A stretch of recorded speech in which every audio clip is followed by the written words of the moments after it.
வணக்கம், நான் ஜீவானந்தம், திருச்சி மாநகர் மாவட்ட இளைஞர் அமைப்பாளர், திருவரங்க சட்டமன்ற தொகுதி. நம்ம வீடியோ போறதுக்கு முன்னாடி இந்த வீடியோ பாருங்க. எதுக்கு எடுத்தாலும் திமுக வலிக்கணும், திமுக சொன்ன பூராமே காணாம சண்டாளைங்களா. நானும் பாத்துக்கிட்டு தான் இருக்கேன். அப்ப வந்து பாக்கிறேன், எவனே சொல்றானோ அவன் திமுகவை அழிக்கிறதுக்கு ஒழிக்கிறதுக்கு வெளில இருந்து வேற யாரும் தேவையில்லைன்னு நீங்க பேசினா மட்டும் போதும். சொன்னவங்க பூரா காணாமா. யார சொல்றீங்க?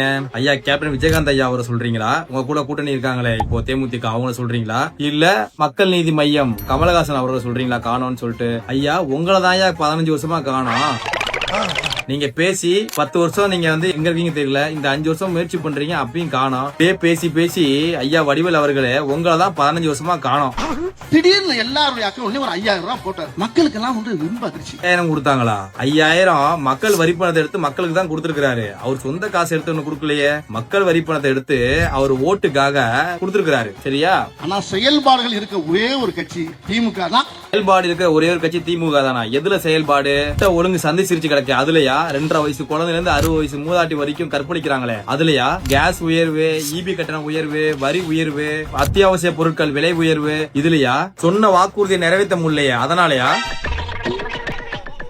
எல்லா அமைச்சர்கள் மேலையும் ஊழல் குற்றச்சாட்டு இருக்கேன் அதுலயா? ஆட்சியில லஞ்சம், ஊழல், பெண்கள், குழந்தைகள், முதியோருக்கு பாதுகாப்பு கொடுக்க முடியல, வாக்குறுதியை காப்பாற்ற முடியல, இது அத்தனையும் செய்ய முடியல. மீண்டும் எப்படி ஆட்சிக்கு வரும்?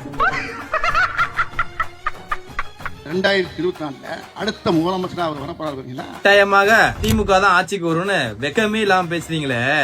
எதுவுமே செய்யாம எப்படி நீங்க மீண்டும் வருவீங்க? கட்டாயமா வரவே வராது. மக்கள் எல்லாம் முட்டாளா? ஐயா சிஎம் சாருக்கு இந்த தாவேக்கா தொண்டனா ஒரு வேண்டுகோள், தயவு செஞ்சு வடிவேல் அவர்களை உங்க மேடையில இது மாதிரி அடிக்கடி இந்த மேடையில ஏத்தி பேச வைங்க. உங்க பிரச்சாரத்துக்கு யூஸ் பண்ணுங்க. அவர் பேசினா மட்டும் போதும், இதெல்லாம் ஆட்டோமேட்டிக்கா தானாவே நடக்கும்.